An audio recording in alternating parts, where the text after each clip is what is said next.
All right, guys, I just want to welcome back to the Everything College Football Podcast. Today, me and Nick here on 2024 preview and prediction for the California Golden Bears.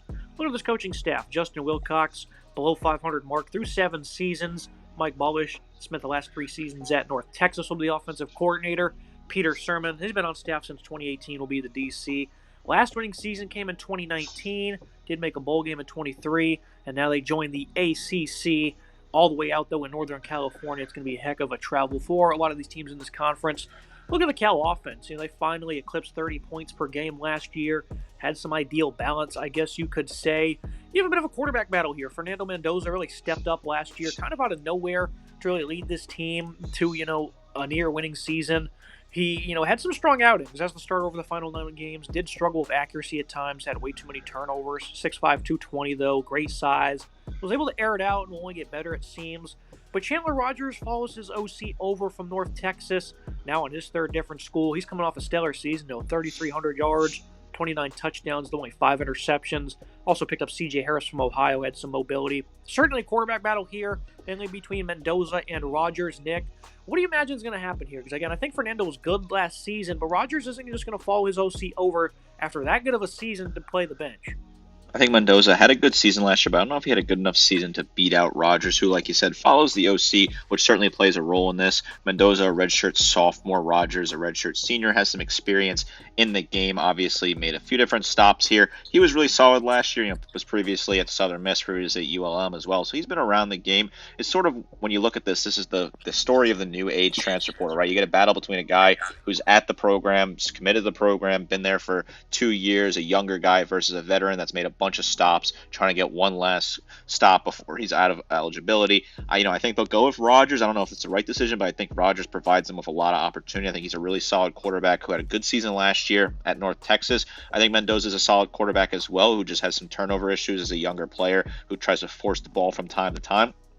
It's an intriguing battle, certainly keep an eye on. I'm going to tip Rogers to win it right now, but I think it's very close and one of the closest QB battles in the nation. Looking at this backfield, Jay Knott, a guy who arrived as a true freshman, I instantly knew he was going to be a star just because he was a 4-star recruit. And I was like, you're not going to be that high of a recruit and not play, immediately at a high level. And that's what he's done for 2 years now, over 1,300 yards and 12 touchdowns last year. Also 25 receptions and another 2 scores. This is a player who could have went anywhere in the country, Nick, if he decided to transfer. A lot of people felt that maybe USC would have been a highly regarded destination for him. That would have made a lot of sense. Maybe even Oregon in the region. No, he decides to stay put, true to his commitment with the Golden Bears. This will be the final season for him. He's in a bolt for the NFL.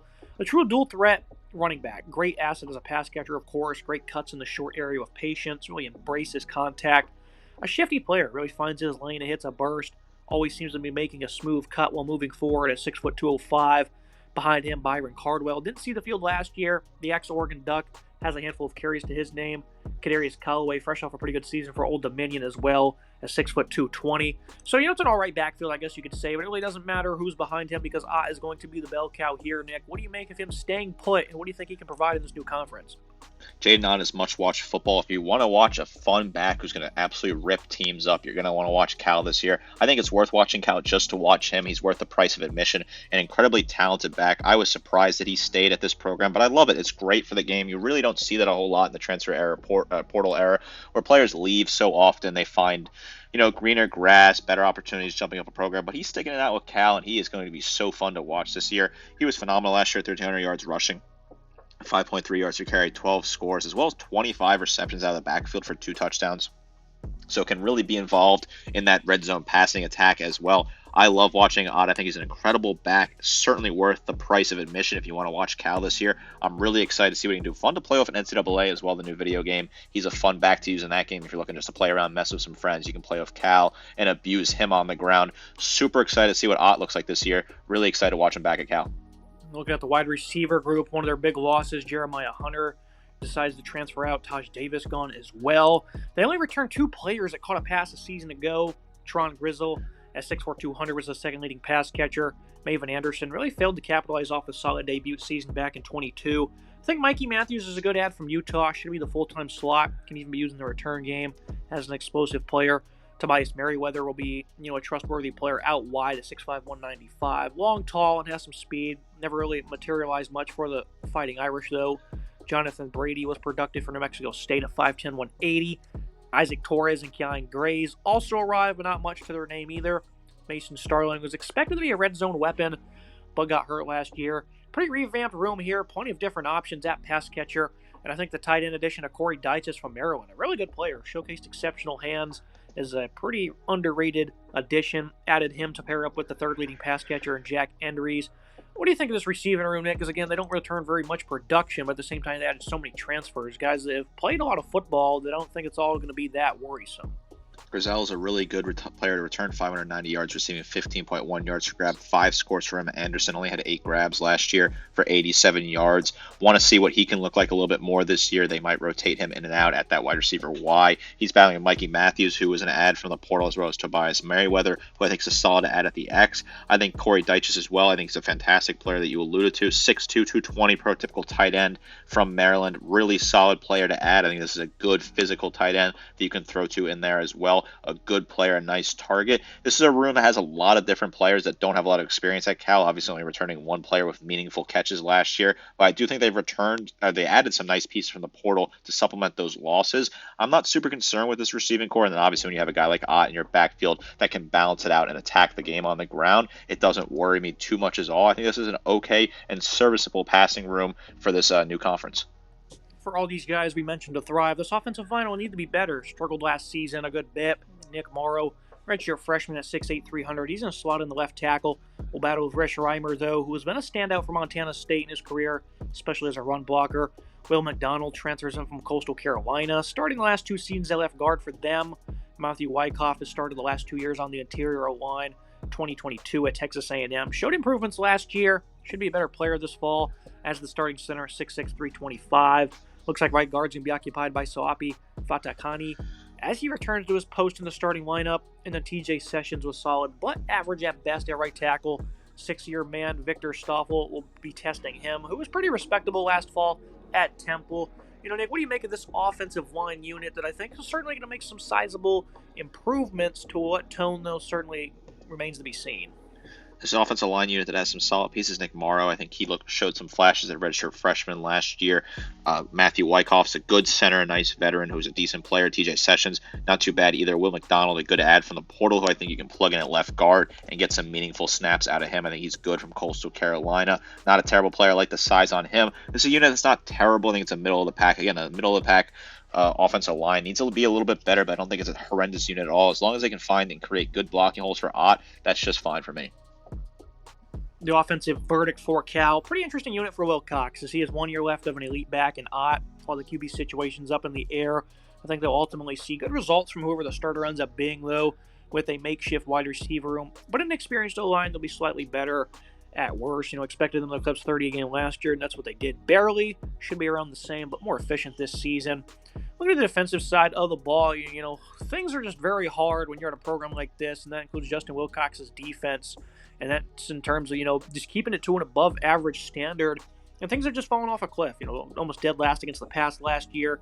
114th in scoring defense. They returned 9 starters, added 9 in the portal, lost another 10. It's going to be interesting to see what happens with this unit, and it starts with a veteran D1. They've improved a great deal over the last couple years. Ricky Correa, 6'4", 335, was a good asset versus the run. Stanley McKenzie, on the other hand, was very poor as his backup, but is 6'2", 330. Ethan Saunders been in program for a few years now and was missed because he only played in 2 games last fall. He's always been a strong tackler in the box, but he had to really surge versus the run.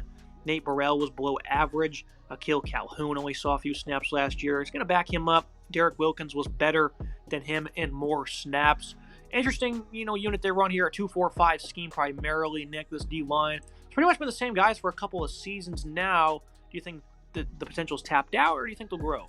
This team last year was 37th in the nation against the run, their best number by far, their only number of the core 4 defensive statistics that was in the top 100, a decent number, but based off some veterans they returned a lot of those guys. Ricky Correa, 35 total tackles, 2.5 tackles for loss, 2 sacks for him. decent numbers there. I think that this is a guy that's a veteran player at nose tackle. You can get a lot out of him. Nate Burrell, 20 total tackles, 2.5 tackles for loss, 2 sacks for him. Not too bad numbers either. I think this is a guy that you return there. You can move him around a little bit, a guy that's decent on that left side. I think he's not too bad at all. Hunter Barth as well, 21 total tackles. You bring him in some rotational depth there. Stanley McKenzie at nose tackle as well, some depth for 11 total tackles for him.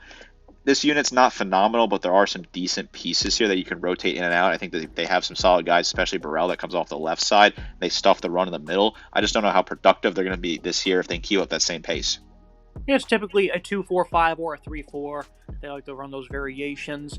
Looking at the linebacking group, Cade Ulavi returns after being very poor in 8 games. Teddy Buchanan brings over some elite play from UC Davis. He's been a good player for a few seasons now. Both will see the uptick in play, though, as well. The outside linebacking group led by 2 good veterans in David Reese and Xavier Carlton. I think these 2 are the best players probably on this unit, both of which were expected to be good last season and certainly delivered, especially as pass rushers. Miles Williams was solid at times versus the run. Needs to keep improving, though. Ryan McCullough wasn't awful in his snaps as true freshman himself. Not a bad room here. Should be improved across the board. I think the linebacking group is probably the best unit on this roster. What do you make of it? I would agree with you. The linebacker core is the best unit on this roster. I think it's a good unit for sure. Uvalde, 66 total tackles, 6.5 tackles for loss, 2.5 sacks, 2 picks, and 3 pass breakups. Solid numbers from him. Miles Williams, 17 total tackles. Not too bad at all. I think he's a decent player that you have in this room. Xavier Carlton, 47 total tackles, 4.5 tackles for loss, or 5.5 tackles for loss, 4.5 sacks, that is. And David Reese, 36 total tackles, 8 tackles for loss, 6.5 sacks, plus 3 pass breakups. Not a bad little unit here. I think there's some guys that are solid, some hard hitters, some nice rotational depth as well. Ryan McCullough further down the depth chart with 9 total tackles and a pass breakup last year. Not a bad unit at all, in my opinion. You look at the secondary unit, it's really just falling off a cliff. Both starting cornerbacks are back in Lou Magia, Hearns and Noel Williams. The latter played all year and was solid in coverage and was good versus the run. Hearns had played half of his snaps, that of Williams, and was pretty solid in coverage, about average. Get 2 veterans back at safety. We'll start with Craig Woodson, who is probably the best DB on the roster. He's pretty good across the board in all categories. Miles Williams really didn't make much noise in his few snaps. Matthew Littlejohn was a good run defender, but struggled in coverage. Added numerous transfers in the secondary. You look at Marcus Harris from Idaho being the most notable. He was a strong player in coverage and against the run for many years. Colin Gamble, a guy who was a veteran who didn't see the field last year, is also back. So a good variety of experience, of either guys that are returning or transfers. I certainly wonder, with 5 transfers coming in, guys like Josiah Wagner, Isaiah Crosby, Ryan Yates, not much that really are on them in terms of film. I don't really know what that's going to happen with the secondary, Nick, because it really has, even when they had good players a couple years ago, I missed the beat when I thought that they would be one of the better units in their respective conference. And they just never really accomplished that over the last 2 to 3 years. They just continue to regress year after year. This is a weak secondary. Some decent parts, but overall a weak unit that we saw that last year. They got absolutely torched against pass, one of the nation's worst. Craig Woodson, 81 total tackles, 3.5 tackles for loss, 4 pass breakups, and a pick for him last year. Noah Williams, really solid coverage asset, 53 total tackles, 2 tackles for loss, 2 interceptions, 6 pass breakups. Matthew Littlejohn, 42 total tackles, 2 pass breakups, and a pick for him. And then Lamiga Hearns, 28 total tackles, 6 pass breakups, 2 interceptions, and a decent coverage asset. This is not a very good secondary unit, right? 280 yards per game given up through the air is an atrociously bad number, coupled with the high scoring rate the teams had against them, 32.8 points per game. This defense struggled, and a lot of it was on the secondary that got torched through the air. Looking at the defensive verdict, Wilcox defenses haven't been feared in years, and that doesn't seem to change here as they move to a new conference. D-line is veterans, and I like the upside the entire linebacking group will likely provide this year with Peter Sermon helping coach them up. The secondary has just forgotten how to defend, and nothing makes me think that will change this season.